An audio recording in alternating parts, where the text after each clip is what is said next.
Welcome back to my channel. आपके favourite BL series पबैक के एपिसोड 8 के हिंदी एक्सप्लेनेशन में आप सबका स्वागत है। एपिसोड की शुरुआत होती है 7 साल पहले के फ्लैशबैक से, जहां पे केया के अतीत को दिखाते हैं कि किस तरह उसे जय की मम्मी ने अपने कंपनी में रिक्रूट किया था, ये कहते हुए कि खूब मेहनत करो, यहाँ कोई शॉर्टकट काम नहीं करता। लेकिन जय की मम्मी के डेथ के बाद मिस्टर सॉन्ग उसका शोषण करता है।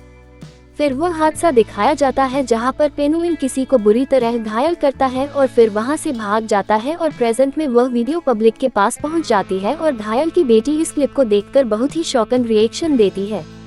इसी बीच ड्रीम्स एंटरटेनमेंट का सीईओ मिस्टर कंग अपना स्टेटमेंट देता है कि अगर सच में ऐसा कुछ हुआ है तो ये भी पता करना जरूरी है कि पेनुइन के साथ साथ उसकी इस खबर को छिपाने वाला और कौन कौन है और फिर सबके खिलाफ कंपनी स्ट्रिक्ट एक्शन लेगी। अगले कट में सन, स्काई और खजोन पेंगुइन के सिचुएशन को लेकर डिस्कस करते हैं। खजोन कहता है 2 दिनों से जिस तरह पेंगुइन के खिलाफ #2 का ट्रेन चल रहा है उसकी तो करियर बर्बाद ही समझो। और रही बात उसकी इस खबर को छिपाने वाली, तो जरूर वो डायरेक्टर आर्थ ही होगा, क्योंकि डायरेक्टर आर्थ और पेंगुइन अमेरिका में एक ही कॉलेज में पढ़ा करते थे। उनके एक साथ घूमने फिरने और टाइम स्पेंड करने की कई फोटो सोशल मीडिया पर मिल जाएंगे, तो हो सकता है डायरेक्टर आर्थ ने पेंगुइन की मदद की होगी। लेकिन उससे भी बड़ा सवाल यह है कि इस वीडियो को लीक किसने करवाया। जब स्काई कहता है वह पेंगुइन का कोई करीबी होगा, तो खजान कहता है फिर तो वह डायरेक्टर आर्थ भी हो सकता है, उसी ने छिपाने में मदद की फिर बाद में लीक कर दिया। अब यहाँ तो सन सब कुछ चुपचाप सुन लेता है, मगर फिर अगले सीन में देखते हैं वो डायरेक्टर आर्थ से मिलने आया हुआ है। काफी बार कॉलिंग बेल बजाने पर भी जब दरवाजा नहीं खुलता तो सन डायरेक्टर आर्थ को कॉल करता है और फाइनली इंतजार करते हुए वहीं बैठे बैठे सो जाता है। अब अगले कट में फोन के वाइब्रेशन से जब सन की नींद खुलती है तो देखता है वो बेड पर है और फिर जय कहता है रहने दो, यह मेरा फोन है। अब जब सन उठकर जाने लगता है तो जय पूछता है मुझे मिस कर रहे थे। इस पर सन कहता है पागल हो क्या, अभी कुछ ही दिन पहले तो मिले थे। मगर जय बहुत ही रोमांटिक अंदाज में पूछता है मिस नहीं कर रहे थे, मगर इंतजार करते करते दरवाजे के सामने सो गए, इसका कोई सेंस नहीं बन रहा। अब यहाँ पर सन कहता तो है कि वो जय से बात करने आया है, पर जय कहता है उसे तो बस ये सुनना है कि सन उसे मिस कर रहा था। अब जब जय सन के जबरदस्ती करीब आने की कोशिश करता है तो सन कहता है पहली बार उसने किसी का इतना इंतजार किया है, मगर यह सब झेलने के लिए नहीं। पहली बार सुनकर तो जय और ज्यादा सन को छेड़ने लगता है, फिर पूछता है बोलो क्या कहना था। तब सन पूछता है क्या सच में जय ने पेनुए को उस हादसे को छिपाने में मदद की थी, तो जय उल्टा सवाल करता है कि सन इस बारे में क्या सोच रहा है। काफी सोचने के बाद सन कहता है वो जितना जय को जानता है जय ये काम नहीं कर सकता। तो जय कहता है अभी अभी उसके पास असिस्टेंट गेम का कॉल आया था और उसने बताया कि जिस अकाउंट से यह वीडियो रिलीज हुआ है वो सन के मैनेजर खजोन के नाम पर रजिस्टर्ड है। ये सुनकर पहले तो सन चौंकता है, फिर कहता है नहीं ऐसा हो ही नहीं सकता, वैसे कल पूरा दिन वो उनके साथ सेट पर ही था। जय कहता है ठीक से याद करो, उसने बीच में कभी ब्रेक लिया होगा। तो सन को याद आता है हाँ खजोन कुछ वक्त के लिए कहीं बाहर तो गया था।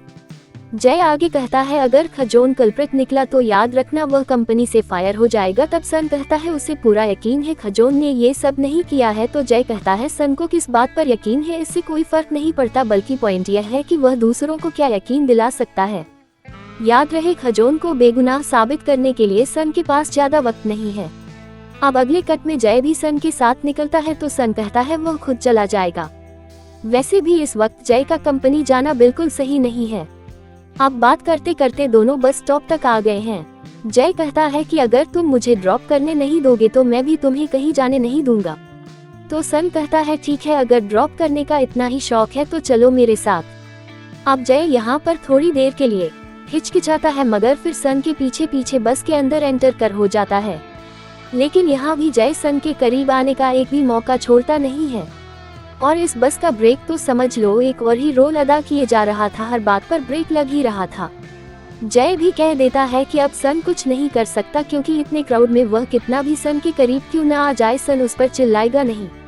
अब जब स्टॉपेज आ गया तो सन उतरने लगता है। जय उसके हाथ में अपने रूम का की कार्ड थमा देता है, ये कहकर कि अगली बार से उसके घर के दरवाजे पर वह नहीं सोएगा, और इस बार जो ब्रेक लगता है उसमें तो सन ही आकर जय पर गिरता है। इस सीन में हमें तो मजा आ ही रहा था, मगर बस के बाकी लोग भी इन दोनों की हरकतों में काफी इंटरेस्टेड दिखे।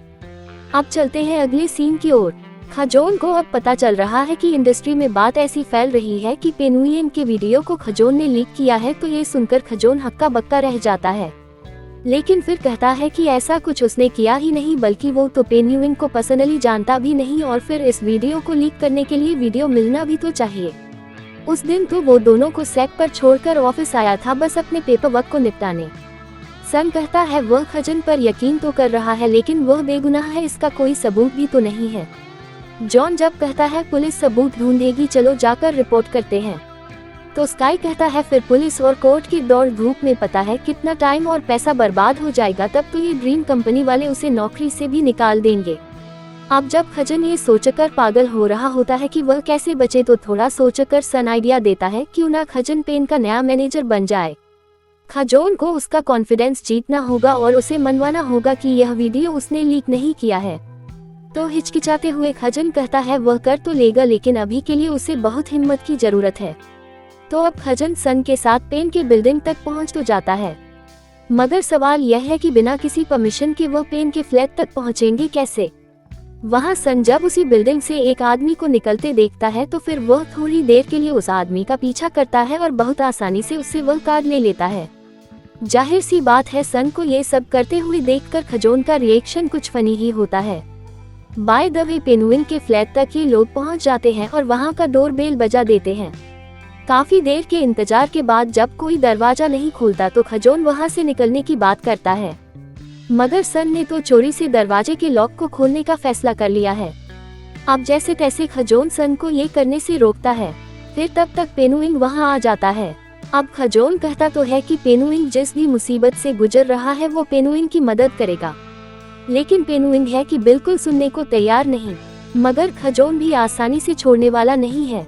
पेनुयिन से बात करने के लिए हर पत्र आजमा लेता है, ये तक कह देता है कि कम से कम एक बार अपने फैंस से सच्चाई कहकर तो देखो।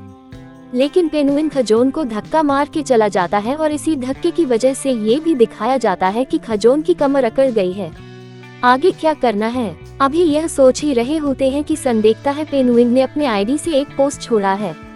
यहाँ सन के फोन का स्क्रीन इतना टूटा हुआ है कि खजोन अपना फोन निकालकर पोस्ट को पढ़ने लग जाता है। पता चलता है कि पेन ने अपने गुनाह को सिर्फ कबूल ही नहीं किया, बल्कि माफी भी मांगी है और रिक्वेस्ट करता है कि उसे एक और चांस मिलना चाहिए। खजोन कहता है उसने तो सोचा ही नहीं था कि उसके बातों का पेनुयिन पर इतना असर हो जाएगा। जब सन पूछता है क्या पेनुयिन को माफी मिलेगी, तो खजोन कहता है वह तो वक्त बताएगा। मीनवाइल खजोन की नजर उस बंदे पर पड़ जाती है जिनसे उन्होंने कार्ड चुराया था। तभी के तभी वह सन को अलर्ट कर देता है, हिलना मत।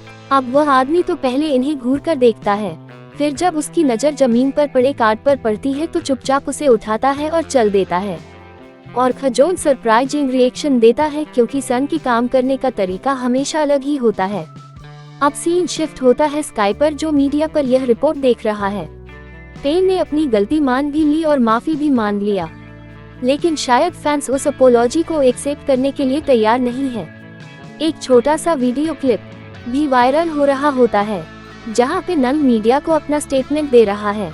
इसी बीच स्काई के पास एक अननोन नंबर से कॉल आता है। दरअसल ये फाकिन है और वो स्काई को सन समझकर पूछता है न्यूड फोटो शूट का शेड्यूल वो कब रख रहा है। पहले तो स्काई भी डर जाता है कि उससे ऐसे कौन बात कर सकता है, लेकिन फिर जब फाकिन कहता है कि खजोन ने उसे यह नंबर दिया है, तो स्काई कंफ्यूजन को दूर करता है, ये सन का नहीं उसका नंबर है। तो फाकिन कहता है फिर यह रिक्वेस्ट स्काई ही सन तक पहुंचा दे कि आज शाम को वह फ्री है, स्टूडियो पर आ जाए और वादे के मुताबिक अपने न्यूड फोटो शूट को कंप्लीट करें। तो अब अगला सीन फाकिन की स्टूडियो का है। फाकिन तो ये देखकर खुश हो जाता है कि चलो सन को अपना वादा याद था। जब सन पूछता है उसे क्या करना है, तो फाकिन कहता है कुछ ज्यादा नहीं, कपड़े उतारने हैं, शूट करना है। सन भी वैसा करता है जैसा फाकिन कहता है, और फाइनली जो रीजन निकलता है उसे देखकर तो स्काई भी हैरान हो जाता है। वह तारीफ करता है कि यह फोटो सिर्फ सुंदर ही नहीं बल्कि ब्लगर भी नहीं लग रहे। इसी बीच सन की नजर वहां टंगी एक और फोटो पर पड़ जाती है। जब स्काई फाकिन से पूछता है इस पिक्चर में ये कौन है, फाकिन कहता है एक ऐसा बंदा जो बुरी तरह चाहता था कि वह फोटोग्राफी छोड़ दे। किसी ने कभी कमेंट किया था कि फाकिन कभी भी जिंदगी में सक्सेसफुल नहीं हो पाएगा, लेकिन देखो अब वही बंदा फाकिन के उसी नेशनल अवार्ड विनिंग फोटोग्राफ को देख रहा है। यहाँ पर फाकिन स्काई से ये भी कहता है कि देखो तुम कैमरे से क्यों डरते हो वो नहीं पता, लेकिन एक बात जान लो, जिसने भी तुम्हें चोट पहुँचाया है उसको चोट पहुँचाने का एक ही तरीका है, तुम उससे आगे बढ़ जाओ, ज्यादा कामयाब हो जाओ। इससे बड़ी सेटिस्फाइंग बात हो ही नहीं सकती। जरा सोचो, जो कैमरा चलाकर तुम्हें डराने की कोशिश कर रहा था वो अगर बिलबोर्ड पर तुम्हारी फोटो देख ले तो उसकी क्या हालत बनेगी। देखते हैं कि फाकिन के बाद का असर स्काई पर ही नहीं सन पर भी पड़ रहा है। अब इसके बाद सन पहुंच जाता है जय के पास, पूछता है क्या वो मिस्टर कंग है जो तुम्हें रास्ते से हटाने की कोशिश कर रहा है। अब इस सवाल का जवाब तो जय नहीं देता मगर पूछता है क्यों, क्या सन को उसकी फिक्र हो रही है। हमेशा की तरह सन जब कोई जवाब नहीं देता तो जय उसे किस करता है, लेकिन फिर जब सन जय को अपने से दूर करता है तो जय पूछता है किस बात की गिल्ट है तुम्हें, क्या तुम्हें ये लगता है कि तुम्हारी वजह से तुम्हारी फैमिली इस दुनिया में नहीं है, और यही वजह है कि तुम खुद को खुश भी नहीं रखना चाहते। तुम 5 सालों से जो पश्चाताप कर रहे हो क्या वह काफी नहीं है। देखो जरा अपना हाल क्या बना रखा है, तुम तो रोना ही भूल गए हो। अब ये तो बिल्कुल मत कहना कि तुम मेरे लिए कुछ फील ही नहीं करते। सन जब कहता है बकवास बंद करो तो जय सन का हाथ अपने दिल पर रखते हुए कहता है क्या अब भी सन को फील नहीं हो रहा कि इस वक्त भी वो सिर्फ सन को ही अपने पास चाहता है। अब इस सीन को यहीं पर कट करके अगले दिन की सुबह चलते हैं सेट पर। खजोन की टीम के आते ही स्काई को भेज दिया जाता है कॉस्ट्यूम चेंज के लिए। वही डायरेक्टर को पता चलता है जो दूसरा मेन कैरेक्टर आ जाने वाला था वह तो अभी अभी उठा है, तो डायरेक्टर गुस्से में सीधा उसे फायर ही कर देती है। मगर अब सवाल यह है कि इतनी जल्दी किसी दूसरे एक्टर की कास्टिंग कैसे होगी। तो अब कुछ सोचकर डायरेक्टर सन के पास जाती है और पूछती है उसे याद है ना उसने किस कैरेक्टर के लिए ऑडिशन दिया था, तो अब उसे उसी रोल को यहाँ प्ले करना होगा। सन को तो ले जाया जाता है ड्रेसिंग रूम में। बात करें खजोन की तो वह थोड़ा शॉक दिखता है, पूछता भी है कि डायरेक्टर ने तो खुद कहा था कि सन रेडी नहीं है। तो डायरेक्टर कहती है एक्सपीरियंस की कमी की वजह से उसने ऐसे कहा था, मगर सन ने इस कैरेक्टर को समझ लिया है। ये तो वह ऑडिशन के वक्त ही जान गई थी, इसीलिए एक बार ट्राई करने में हरज ही किया है। तो अब पहली बार सन को हम फॉर्मल ड्रेस में देखते हैं। नो डाउट वह अच्छा तो लग ही रहा है मगर उसके चेहरे पर डर भी साफ दिखाई दे रहा है। अब की बार स्काई सन का हिम्मत बढ़ाता है। पहले तो उसकी लुक की बड़ी तारीफ करता है, फिर समझाता भी है डायरेक्टर ने जरूर सन में कुछ तो पोटेंशियल देखा होगा, तो अब सन खुद पर भी भरोसा रखे। इवन कि उसे रिलैक्सेशन वाला एक्सरसाइज करने की भी सलाह देता है। अभी सन खुद को संभाल ही रहा होता है कि उसके पास जय का मैसेज आता है, लिथुआ का कैपिटल क्या है, इसका जवाब देने के लिए मुझसे वॉशरूम में मिलो। तो अब सन जब वॉशरूम पहुंचता है तो उसके पीछे पीछे वहां जय भी पहुंच जाता है। पहले डोर को लॉक करता है और फिर से सन को छेड़ने के लिए उसे किस करता है। फिर कहता है कि देखो तुम खुद को अगर यह कहकर सेटिस्फाई करना चाहते हो, ये सब करने के लिए मैं तुम्हें फक कर रहा हूँ, तो ये तुम्हारी मर्जी है। तो अब जो जय सन की करीब आने की कोशिश करता है तो वह रजिस्ट नहीं करता, लेकिन फिर बड़ी ही फ्लर्टी अंदाज में पूछता है अगर सन चाहता है बात आगे बढ़े तो उसे रिक्वेस्ट करना होगा। जब सन सिचुएशन को ये कहकर इग्नोर करने लगता है कि यह पब्लिक रेस्टोरूम है तो जय पूछता है इसका मतलब अब भी सन अपनी खुशियों को अवॉइड करेगा, कहीं ऐसा तो नहीं कि सन सच्चाई से भाग रहा है। जब सन कहता है कि वह किसी से भी नहीं डरता तो जय भी बोलता है वह भी उन लोगों में से है जो चाहता है ले लेता है। यह अलग बात है कि वह सन को लेकर बहुत सॉफ्ट है। इसी बीच जब दरवाजे पर कोई नॉक करता है तो जय सन को एक पेन ड्राइव देकर यह कहकर चला जाता है शायद सन और उसके मैनेजर को इसकी जरूरत पड़े। अब इसके बाद सन पहुंचता है सेट पर। वो एक ऐसे बंदे का एक्टिंग करने जा रहा है जो सुसाइड अटेम्प्ट करेगा। वहाँ तो सन से ज्यादा खजन नर्वस दिखता है। वही संजय का दिया हुआ पेन ड्राइव खजोन को देता है और कहता है कि एक बार देख ले इसमें क्या है। अब टेक लेने से पहले डायरेक्टर सन से कहती है जरा देखो आसमान कितना सुंदर लग रहा है। सन जब पूछता है इसका सुसाइड सीन से क्या नाता, तो डायरेक्टर कहती है कि तुम अब एक ऐसे बंदे हो जो आखिरी बार इस आसमान को देख रहे हो। वैसे कभी सन के जिंदगी में ऐसा कोई पल आया है जब उसे लगा हो कि यह उसका आखिरी वक्त हो। क्या है कि जब कोई सुसाइड अटेम्प्ट करता है ना तो उसके दिमाग में बहुत कुछ चल रहा होता है, या तो वह बिल्कुल शांत हो जाता है या फिर अपने आप से बड़बड़ाता है। कुछ तो शांत फील करने के लिए अपना फुटवेयर भी उतार देते हैं। कभी कभार किसी अपने को कॉल करते हैं या फिर आसमान को देखते रहते हैं। अब जब डायरेक्टर सन से पूछती है क्या वो रिहर्सल करना चाहेगा, तो सन कहता है नहीं, वह टेक देगा, क्योंकि अगर सुसाइड करने का डर उसके दिल से निकल गया तो फिर शायद वह स्क्रीन पर रियल नहीं लगेगा। तो अब एक लंबे साइलेंस के बाद टेक शुरू होता है। स्लो मोशन में सन चलकर छत के एज तक पहुंचता है, लेकिन फिर उसकी मन की बातें हमें सुनाई देती हैं। अपने मंजिल तक तो वो पहुंच चुका है और यहाँ तक पहुंचने के लिए जो भी उसे करना था वह कर लिया।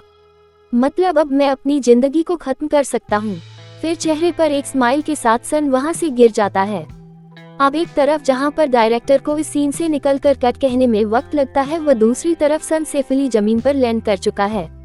अब जब सन एडी से पूछता है बोलो फिर से टेक लेना है, तो डायरेक्टर जवाब देती है कि नहीं, उसके लिए ये टेक बिल्कुल ओके है। तुरंत बाद ही वहाँ स्काई पहुँचता है और हाफते हुए कहता है उससे तो लगा था सन रियल में सुसाइड अटेम्प्ट कर रहा है। बात करें डायरेक्टर की तो वह ये कहती है सन के साथ अगले शेड्यूल में काम करने से पहले उसे कुछ और करना है। इसके बाद डायरेक्टर सीधा पहुंच जाती है जय के पास, कहती है कि वह स्क्रिप्ट के कंटेंट में थोड़े चेंजेस चाहती है। इस सिलसिले में उसे जय से सलाह चाहिए। दरअसल सन डेनियल का कैरेक्टर प्ले कर रहा है और उसके परफॉर्मेंस को देखकर अब वो इस डेनियल के कैरेक्टर के एंड को जस्टिस देना चाहती है। अब ये सीन को यहीं पर कट करके हमें ले जाया जाता है पेनुइन के घर। डोरबेल के बजते ही दरवाजा खोलता है पेनुइन का मैनेजर और सामने खड़ा दिखता है खजोन। मैनेजर कहता है कि अभी तो पेनुइन बहुत खराब मूड में है, बाद में आना। खजोन कहता है लेकिन वह पेनुइन को एक ऐसे इंसान के साथ कैसे छोड़ सकता है जिसने पेनुइन का ही वीडियो लीक कर दिया हो।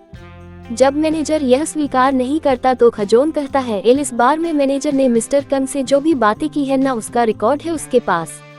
अब जब पेन की नजर खजोन पे पड़ता है तो भड़क जाता है। कहता है कि तुम्हारे कहने पर ही मैंने सच्चाई कबूल भी की और माफी भी मांगी, लेकिन देखो क्या हुआ, करियर तो बर्बाद हुआ ही, जो रही सही इज्जत बची थी वह भी खत्म हो गया।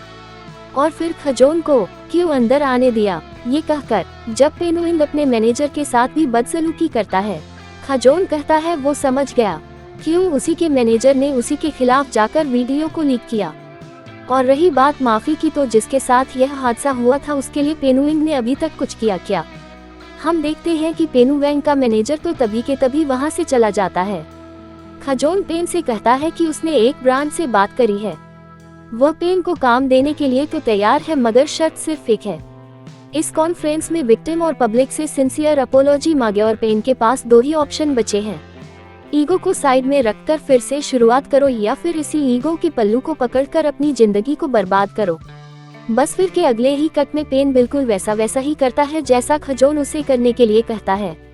सिर्फ इतना ही नहीं, प्रेस कॉन्फ्रेंस में वह ये भी ऐलान करता है विक्टिम के पूरे ट्रीटमेंट का खर्च वह भी करेगा और लीगल प्रोसेस में कोऑपरेट भी करेगा। और फिर इस बात को भी क्लियर करता है जो रूमर फैला है कि उसके एग्जीक्यूटिव डायरेक्टर दोस्त ने इस बात को कवर करने में उसकी मदद की है, ये सरासर गलत है। अब इस इंटरव्यू को जय देखकर बड़बड़ाता है कि जितना बेवकूफ उसने सन को समझा था वह है नहीं। फिर बहुत ही जबरदस्त बिल्डअप के साथ हम जय को पूरे रिस्पेक्ट के साथ प्राउडली कंपनी में एंटर करते देखते हैं। लेकिन फिर जब जय अपने ऑफिस पहुंचता है तो देखता है पहले से ही वहां सनी उसका इंतजार कर रहा है। सनी तो इस बात से बहुत खुश है कि आखिरकार डायरेक्टर आर्थ उससे मिलने के लिए तैयार हो गया। यहाँ जब जय कहता है पता चल गया है कि वीडियो खजोन के कंप्यूटर से रिलीज किया गया था, तो सनी अफसोस करता है, कहता है बहुत बुरा हुआ, खजोन को इस तरह पेंगुइन और कंपनी को नुकसान नहीं पहुंचाना चाहिए था। पर जय आगे कहता है लेकिन जिस पासवर्ड का यूज करके लॉगिन किया गया वह तो सनी के नाम था। सनी कहता है हाँ, अपने पर्सनल काम के लिए उसने कभी कंप्यूटर में लॉगिन किया होगा। जय कहता है लेकिन सीसीटीवी फुटेजेस तो कुछ और ही बता रही हैं, जहां साफ पता चल रहा है कि कंग ने ही सनी से ये सब करने के लिए कहा था ताकि पेन से उसे छुटकारा मिल जाए और खजोन से सनी को। अब जब सनी समझ जाता है कि उसके बचने का और कोई रास्ता नहीं, तो वह सीधा जय को धमकी देता है कि शायद जय को पता नहीं कि उसका बैकर कौन है। लेकिन फिलहाल तो वह डायरेक्टर आर्थ के पास आया है उससे कुछ अलग तरीके से कनेक्ट होने के लिए, ताकि रिश्ता अच्छा बना रहे, क्योंकि no doubt the memory series का लीड तो उसे ही बनना है, ये कंफर्म्ड है। लेकिन फिर भी जब जय नहीं मानता तो मुंह फुलाकर सनी वहां से चला जाता है। अब रात का सीन वापस से सन आता है जय के पास। जब जय कहता है कि सन दूसरों से क्यों पूछ रहा है कि वो क्या चाहता है, खुद से क्यों नहीं ये सवाल करता, तो कहता है कि वह कुछ पूछने बताने नहीं आया, बस बात करने आया है। मगर जय हमेशा की तरह पजल में बात करता है, कहता है कुछ भी कह लो विनर तो वही है, और फिर तभी के तभी अपने असिस्टेंट को कॉल करके कहता है मिस्टर कन को कह दो द मेमोरी सीरीज के सारे डिसीजंस की अथॉरिटी अब वो अपने पास रख रहा है। इस तरह जय मिस्टर कन को खुली तरह ललकार रहा है। ये देखकर सन बहुत ही घबरा जाता है। जय भी कहता है कि सन इतना रिएक्ट कर सकता है, मगर फिर भी यह मानने को तैयार नहीं है कि उसके लिए सन के दिल में फीलिंग्स है। आगे जय सन के सीने पर हाथ रखते हुए कहता है कि दिल इतने जोरों से धड़क रहा है फिर भी जुबान से कहेगा नहीं, मगर सन कहता है अगर उसने एक्सेप्ट कर भी लिया तो क्या बदल जाएगा। तो जय सन को बड़े ही प्यार से किस करके पूछता है, दिल की धड़कन और तेज हुई मानो कि वह मर ही जाएगा, लेकिन घबराने की कोई जरूरत नहीं, वह नहीं मरेगा क्योंकि कहीं ना कहीं वह जीना चाहता है। अब अगले दिन सुबह डायरेक्टर सन को एक नया स्क्रिप्ट थमाती है। कहती है कि पहले से थोड़े चेंजेस है, इसमें एक बार पढ़ के देख ले। तो अब सन पढ़ना शुरू करता है। अब तक मैं मरा नहीं, इसका मतलब यह नहीं कि मुझे जीना पड़ेगा। कभी कभार तो मैं खुद से ही सवाल करता हूँ कि मैं इसे क्यों जी रहा हूँ, सिर्फ इसलिए कि मैं सांस ले रहा हूँ। अब बीच में ही इसे पढ़ना रोककर सन कहता है पिछले वाले डेनियल की फीलिंग और इस फीलिंग्स में तो बहुत चेंजेस हैं। तो डायरेक्टर कहती है हाँ, क्योंकि अब की बार जो लिख कर आया है उसमें उन्होंने डायरेक्टर आर्थ से सलाह ली है। तो अब डायरेक्टर आर्थ का नाम सुनकर सन और कुछ कहता नहीं, बस मुस्कुरा देता है। अब अगले कट में दिखाया जाता है कि सन फिर से पूरे स्क्रिप्ट को पढ़ता है और शब्दों के जरिए उसे एहसास भी हो रहा है कि आखिर जय उसे क्या समझाना चाहता था कि सांसें चल रही है। इसका मतलब यह नहीं कि वो जीने के लिए मजबूर है, उसे तो जीना है अपने सपनों और अपनी खुशियों को पूरा करने के लिए, क्योंकि बिना किसी फीलिंग्स के जीना तो मौत के ही बराबर होता है। तो क्या सच में वह जीने के लिए इतनी बड़ी कीमत देने के लिए तैयार है? और फिर अगर जीने के लिए किसी वजह की जरूरत है तो उसके पास तो कई सारे वजह हैं। मतलब हुआ कि अगर कहीं से भी थोड़ा भी प्यार मिल रहा है तो फिर जीने में हर्जी क्या है। तब सामने जय को इंतजार करते देखकर सन और खुद को रोकता नहीं बल्कि दौड़कर जाता है और जय को गले लगा लेता है। और जय का क्या कहे, वह तो बरसों से इस पल का इंतजार कर रहा था। अब जब सन रिक्वेस्ट करता है कि जय उसे रोने में मदद करेगा तो जय बहुत ही प्यार से सन के सर पर हाथ फेरता है। अब इसके बाद तो स्क्रीन पर हम वह होते देखते हैं जिसका इंतजार सिर्फ जय को ही नहीं, डेफिनेटली इस सीरीज के हर एक फैन को था, और वो है सन का जय के प्यार को एक्सेप्ट करना। और जैसे कि कहानी का डिमांड है, दोनों क्लोज भी आते हैं और इंटीमेट भी होते हैं। यहाँ जब एक पॉइंट पर सन घूर कर जय को देखता है, जय कहता है कि लग रहा है सन को कुछ याद आ गया, और इससे पहले कि सन कुछ समझ पाए जय ही कह देता है कि कभी सन ने ही उससे पूछा था क्या वो कर्मा पर बिलीव करता है। तो जय ने कहा था हाँ करता है, और इसीलिए वह मानता है कि उन दोनों की फिर से मुलाकात होगी। तो अब ये सुनकर सन थोड़ा शॉक तो होता है, लेकिन फिर वो रात वाला बंदा कोई और नहीं जय है। ये समझ जाने के बाद सन और ज्यादा रिलैक्स दिखता है और अब की बार वो जय की तरफ कदम बढ़ाता है, उसके क्लोज आता है और दोबारा से इन्हें इंटीमेट होते दिखाकर यह एपिसोड यहीं पर खत्म कर दिया जाता है। मुझे उम्मीद है इस एपिसोड का हिंदी एक्सप्लेनेशन आप सबको पसंद आया है। अगले एपिसोड के अपलोड पर आपको मिले नोटिफिकेशन, इसके लिए आप करें मेरे चैनल को सब्सक्राइब और बेल आइकन को क्लिक कर दीजिए। जल्द मिलते हैं, तब तक god bless you, take care and bye.